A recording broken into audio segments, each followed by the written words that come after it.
Certo, vamos desempacotar isso. O Atlético Mineiro está prestes a assinar um cheque de mais ou menos 21 milhões de reais para comprar um zagueiro que hoje pertence a um clube lá na Itália. Uma bolada, né? Uma baita de uma bolada. E essa é a manchete que está estampada em todos os portais esportivos. Mas o detalhe que quase ninguém nota, e que acontece bem longe das câmeras e das coletivas de imprensa, claro, é que mais de R$500 milhão desse montante todo vai cruzar o oceano, fazer uma curva no mapa e cair direto na conta do Grêmio. Um clube que tecnicamente não tem absolutamente nada a ver com essa negociação de hoje. Exatamente. Nada a ver. Então a nossa missão neste mergulho profundo de hoje é justamente destrinchar uma pilha de artigos e notas recentes que detalham esse estudo de caso real, que é a iminente compra em definitivo do zagueiro Juan pelo Atlético Mineiro junto ao Sassuolo. E vale avisar que um objetivo desse nosso raio-x não é falar sobre tática ou sobre o que acontece dentro das quatro linhas, sabe? Não, de jeito nenhum. A ideia aqui é decodificar o jargão contratual esportivo. A gente quer entender a matemática de longo prazo que sustenta os clubes. Porque, olha, o mercado da bola se comporta de uma maneira incrivelmente parecida com o mercado de ações. Sim, é a comparação perfeita. É bizarro como uma instituição pode continuar lucrando com um ativo muito tempo depois de ele ter vestido a camisa do time. Fiquei muito curioso lendo isso. E essa comparação com o mercado de ações é o ponto de partida ideal. Porque para quem acompanha o futebol apenas pelo aspecto esportivo, o jogo ali no fim de semana, uma transferência parece meio que uma ida ao supermercado. Ah, sim. Você vai lá, escolhe o produto e paga. Exato, o clube vai lá, paga o preço da etiqueta e leva o talento para casa.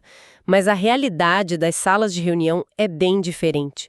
O futebol construiu um ecossistema financeiro inteirinho próprio, baseado em retenção de direitos e mitigação de riscos, apostas futuras. Uhum. E o que é fascinante aqui é que, quando analisamos as fontes sobre o caso do Juan, a gente vê que a saída dele do Brasil anos atrás deixou para trás o que podemos chamar de um cordão umbilical financeiro, entende? A conexão que não se rompe. Isso.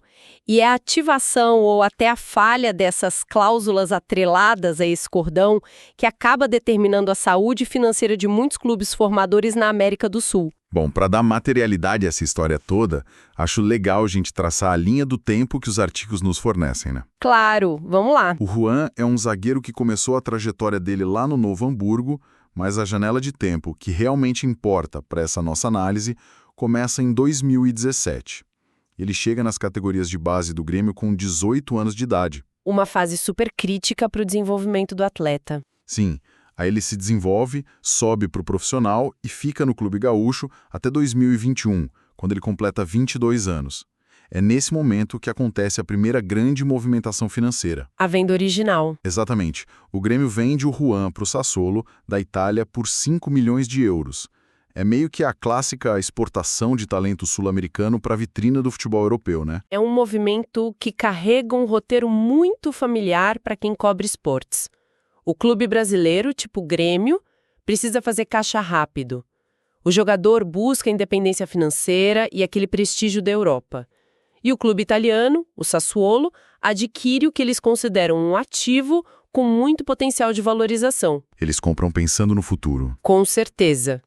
O Sassuolo investiu 5 milhões de euros não apenas pelo que o Juan jogava lá em 2021, mas pela projeção do que ele poderia valer em 2024 ou 2025. Só que isso nos traz ao cenário de hoje. Porque as coisas não saíram exatamente como o Sassuolo planejou. Pois é. O Juan não se fixou de forma absoluta no mercado europeu e acabou retornando ao Brasil. Atualmente ele veste a camisa do Galo, do Atlético Mineiro, só que através de um contrato de empréstimo que tem validade até o final de junho. Tá coisa acabando. Quase no fim. E as reportagens e notas que estamos analisando aqui indicam que a diretoria do Atlético já tomou a decisão. Eles querem manter o zagueiro e vão exercer o direito de compra em definitivo. O valor fixado para essa nova transação é de 3,5 milhões de euros. O que, na cotação que as fontes trazem, bate na casa dos tais 21 milhões de reais. Isso, 21 milhões. E é exatamente aí que a minha cabeça dá um nó. Como uma transação hoje entre um clube de Minas Gerais e um clube da Itália vai parar nos cofres de um time lá no Rio Grande do Sul? É agora que a nossa primeira grande engrenagem entra em ação, né? Exato. É o famoso mecanismo de solidariedade da FIFA. Explica isso pra gente, porque parece mágica. Historicamente, a FIFA se viu diante de um problema estrutural gravíssimo. O desenvolvimento de um atleta de elite é um processo caríssimo e com uma taxa de falha altíssima. A grande maioria dos meninos não vira profissional. Nem de perto. E os clubes menores, ou os clubes sul-americanos e africanos no geral, eles gastam fortunas, mantendo alojamentos, pagando treinadores de base, fornecendo assistência médica, educação para centenas de garotos. E eles sabem que talvez só um ou dois cheguem ao nível de dar lucro. Certo. Então, se os gigantes europeus pudessem simplesmente vir e comprar esse talento pronto, monopolizando todo o valor financeiro das vendas seguintes, a base da pirâmide simplesmente entraria em colapso. Ninguém mais ia querer investir na formação, ia ser só prejuízo. Ninguém. Ia quebrar o sistema. Então a FIFA criou essa regra para recompensar os clubes que treinaram o jogador. Então a lógica faz a gente pensar o seguinte: o produto final, que é o jogador no auge da sua forma, carrega meio que o DNA do treinamento que ele recebeu quando era só um projeto de atleta. É bem isso. E pelo que as notas explicam, a FIFA transformou esse reconhecimento moral numa lei financeira implacável. A regra diz que o mecanismo recompensa os clubes que treinaram o jogador entre os 12 e os 23 anos de idade. Isso mesmo, uma fatia de até 5% do valor total de qualquer transferência definitiva tem que ser separada e distribuída entre esses clubes formadores. É como se fosse um royalty cobrado sobre o código-fonte do atleta, né? O termo royalty descreve perfeitamente a natureza dessa taxa, cara. É um imposto privado e inegociável dentro do sistema do futebol. A cada vez que o jogador é comprado de forma definitiva por um novo clube, desde que tenha dinheiro envolvido, claro, o comprador é obrigado a reter essa porcentagem e caçar o histórico do atleta para pagar os formadores. Caramba! E a matemática do caso Juan como fica? Bom, o cálculo é proporcional ao tempo. Como ele chegou no Grêmio aos 18 e saiu aos 22, ele passou 4 anos cruciais dessa janela de formação lá. Segundo as fontes, esse tempo de casa confere ao Grêmio o direito a aproximadamente 2,5% sobre o valor total de qualquer transferência definitiva futura. Tá, então vamos aplicar isso à prática. O Atlético Mineiro vai pagar 3,5 milhões de euros ao Sassuolo. 2,5% desses 3,5 milhões resultam em cerca de 87 mil euros para o Grêmio. O que dá aproximadamente os 525 mil reais que a gente citou. E aqui entra um detalhe que me chama muita atenção. O Grêmio ganha esse dinheiro de forma totalmente passiva. Eles não precisaram sentar na mesa de negociação com o Atlético Mineiro. O dinheiro simplesmente pinga na conta. E pinga com uma segurança jurídica impressionante. O clube formador não depende de boa vontade de quem está vendendo ou comprando. É uma diretriz internacional. Se não for cumprida, gera sanções severas. Do tipo não poder inscrever novos jogadores, né? Exato. O mecanismo de solidariedade funciona como uma verdadeira renda fixa do futebol. É um fluxo de caixa previsível. Mas peraí, deixa eu fazer o papel de advogado do diabo aqui um minutinho. Manda. Porque tem um detalhe nessa transação que desafia a lógica empresarial comum. Olha só os números. O Sassuolo comprou o Juan por 5 milhões de euros. E agora eles estão vendendo o jogador por 3,5. Ou seja, o ativo sofreu uma desvalorização de 1,5 milhão de euros. Sim, o clube italiano está assumindo um prejuízo claro. Então, num cenário normal de negócios, se o bolo encolhe, todo mundo que tem uma fatia sofre junto, certo? Certo. Mas pelo que a gente está vendo, o mecanismo de solidariedade ignora completamente essa desvalorização. Então não importa se o jogador virou uma superestrela ou se o valor de mercado dele despencou, o clube formador sempre pega uma fatia do bolo inteiro daquela venda. O Grêmio cobra a taxa mesmo com o vendedor operando no vermelho. A sua observação expõe a força brutal dessa regra. E a resposta é sim. O clube formador cobra a taxa independentemente do lucro ou prejuízo do vendedor. Uau! O mecanismo não é uma sociedade no negócio, entende? É uma taxa bruta sobre o valor de transação. Ele incide sobre o montante final movimentado e ponto final. A FIFA não se importa se o Sassuolo fez um péssimo negócio ou se o mercado europeu acha que o Juan vale menos hoje. Faz sentido. O treinamento foi dado de qualquer jeito. Exatamente. A lógica é que a educação que o Grêmio forneceu lá atrás continua sendo a base que permite ao jogador estar em campo hoje. Então, os 2,5% são calculados sobre os 3,5 milhões, garantindo os R$ 500 mil ao Grêmio sem nenhum questionamento sobre margens de lucro. Nossa, essa proteção é fantástica para os clubes sul-americanos. Lendo até essa parte das fontes, a impressão que dá é que os diretores do Grêmio devem estar estourando champanhe, celebrando a genialidade de terem segurado o jogador na base por tanto tempo. É um sistema brilhante de retroalimentação.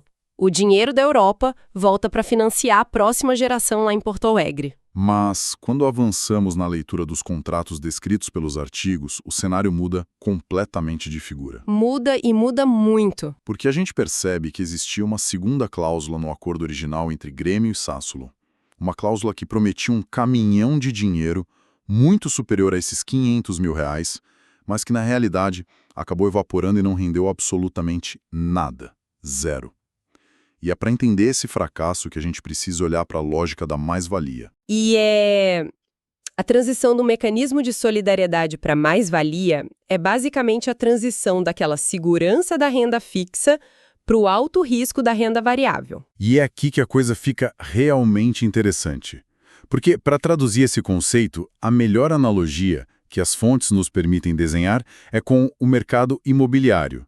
Mais especificamente com aquela prática de comprar imóveis acabados para reformar e revender, o famoso house flipping. Isso, a comparação é ótima. Imagina que você tem uma casa num bairro que está começando a valorizar.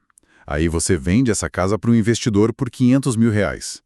O investidor tem capital para reformar a casa, botar acabamento de luxo e tentar vender bem mais caro. Você, sabendo do potencial da casa, aceita vender pelos 500 mil, mas coloca uma cláusula. Se você revender com lucro, eu quero uma parte. Exato. Se você tiver lucro no futuro, eu quero 10% desse lucro. Ao contrário da regra anterior, a mais-valia depende exclusivamente da valorização financeira. Se você vende a casa por um valor menor do que comprou, não existe lucro para dividir com os parceiros. Perfeito. Se a gente conectar isso com o cenário maior das transferências, fica claro o contraste de riscos. A mais-valia é uma aposta baseada na performance de mercado do jogador, enquanto a solidariedade é aquela taxa de segurança. A mais-valia não se importa com o valor bruto da nova venda. O gatilho é só o lucro. E a matemática desse gatilho, no caso do Juan, é implacável, né?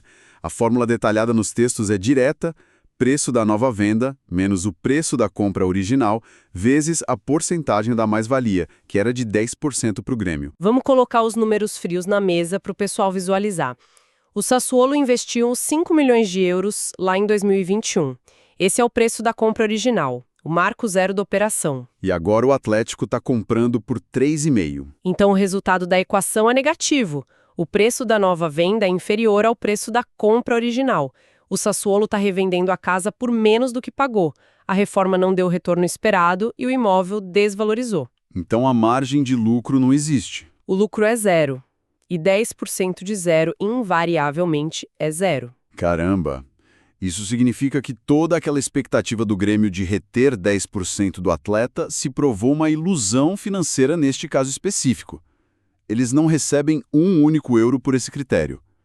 Para essa cláusula dar algum dinheiro, o Atlético precisaria estar pagando mais que 5 milhões. Exatamente. Se a venda fosse por 6 milhões de euros, teríamos 1 milhão de lucro e o Grêmio ficaria com 100 mil euros. Mas como o jogador perdeu o valor de mercado, a cláusula virou fumaça. E o que chama atenção é que isso não é uma anomalia. As fontes indicam que isso acontece o tempo todo. É mesmo. A gente tem a impressão de que os clubes sempre ganham com isso. Acontece com uma frequência alarmante e revela muito sobre a psicologia nas salas de reunião dos clubes brasileiros. Existe uma sedução imensa em torno do mercado europeu. Os dirigentes veem casos raros de jogadores que saem por 10 milhões e, 2 anos depois, são revendidos por 80 para um Real Madrid da vida. Aí a perspectiva de morder 10% de 70 milhões de lucro segue a galera, né? Cega totalmente os negociadores. Eles passam a tratar a mais-valia como um patrimônio garantido, já projetando receitas futuras no balanço com base no melhor cenário possível. O que o caso do Juan escancara é que o mercado europeu é um moedor de carne. A adaptação, né? A pressão. Adaptação tática, o idioma, o rigor físico, tudo joga contra o atleta jovem. A chance de desvalorização é muito real e estatisticamente alta. Nossa, essa análise do comportamento dos dirigentes muda tudo. O contraste entre as duas cláusulas fica simplesmente gritante. De um lado, você tem o mecanismo de solidariedade. O jogador pode cair de produção, ir para o banco, perder valor de mercado, e no momento da venda, o clube formador ainda recolhe lá os R$500 mil. Garantido por lei. E do outro lado, você tem a mais-valia, que exige que o jogador não só jogue bem, mas que supere as expectativas financeiras absurdas do clube, que já pagou caro por ele. É apostar numa hipervalorização em um mercado que já é supersaturado. E é por isso que a gente diz que os clubes operam como gestoras de fundos de investimento hoje em dia. Quando o Grêmio vendeu o Juan, eles empacotaram o negócio misturando coisas, pegaram o dinheiro imediato dos 5 milhões, a segurança futura da renda fixa da FIFA e a aposta de alto risco da mais-valia. Um portfólio completo. Exato. Mas o que fica claro é que depender dessa renda variável para fechar as contas é um erro estratégico. A mais-valia devia ser tratada como um bônus de sorte, não como receita previsível. O Sassuolo assumiu um risco e o Grêmio assumiu o risco junto. Ambos saíram frustrados dessa parte do contrato. Então, essa distinção clara entre faturar com base no preço total e faturar com base no lucro muda completamente a forma de enxergar as manchetes a partir de hoje. Para quem consome as notícias do mercado da bola todo dia, a lição de hoje é que o texto da manchete nunca conta a história inteira. Nunca mesmo. Quando a gente lê Clube tal manteve 10% de mais-valia, o cérebro do torcedor processa como vitória, como se o clube ainda fosse dono de um pedaço do jogador. Mas a realidade crua é que não é ser dono do atleta. É só ter comprado um derivativo financeiro. Isso. Condicionado à performance de um terceiro que você nem controla num ambiente hipercompetitivo. Bom, para amarrar os pontos cruciais aqui. A venda do Juan do Sassuolo para o Atlético por 3,5 milhões ativou duas frentes. Uma foi um sucesso, garantindo os 525 mil pelo tempo de formação dele. Apremiando o histórico educacional, né? Exato. E a outra falhou miseravelmente. Sem repasse de mais-valia porque o valor de 5 milhões não foi superado. Então, o que tudo isso significa, na prática, para quem está ouvindo? Significa que a verdadeira partida não termina quando o jogador embarca no aeroporto rumo à Itália. O esporte continua acontecendo nas planilhas financeiras. Com certeza. Da próxima vez que lerem sobre uma transação milionária, vão saber ler nas entrelinhas. Não é só sobre quem compra e quem vende, mas sobre essa teia intrincada de clubes do passado que dependem da matemática contratual para sobreviver. E diante dessa dinâmica toda implacável, a análise dessas fontes deixa a gente com uma questão estrutural super profunda para o futuro, sabe? Especialmente para os clubes exportadores aqui no Brasil. A gente viu com uma clareza matemática irrefutável o risco de atrelar o seu lucro ao desempenho de um jogador lá na Europa. A volatilidade destrói as projeções financeiras. Destrói. Então, considerando o risco alto de um jogador se desvalorizar lá fora, que foi exatamente o que rolou com a queda de valor do Juan de 5 para 3,5 milhões, será que os clubes formadores não deveriam parar de se iludir com essas porcentagens gigantescas de mais-valia? É uma excelente pergunta. Talvez eles tivessem mudar o foco. Em vez de aceitar 5 milhões de euros sonhando com um lucro futuro que frequentemente vira fumaça, não faria mais sentido brigar agressivamente por taxas fixas maiores logo de cara? Tipo, exigir os 6 milhões à vista e esquecer a mais-valia? Exatamente. Trocar a ilusão do balcão de apostas europeu pela liquidez imediata no caixa hoje. Fica a reflexão de como os clubes do Brasil devem planejar os negócios e parar de financiar a própria desorganização financeira com esperanças que muitas vezes não se pagam. Uma provocação sensacional para a gente encerrar, um pensamento que realmente questiona as velhas certezas do mercado da bola. Muito bom mesmo.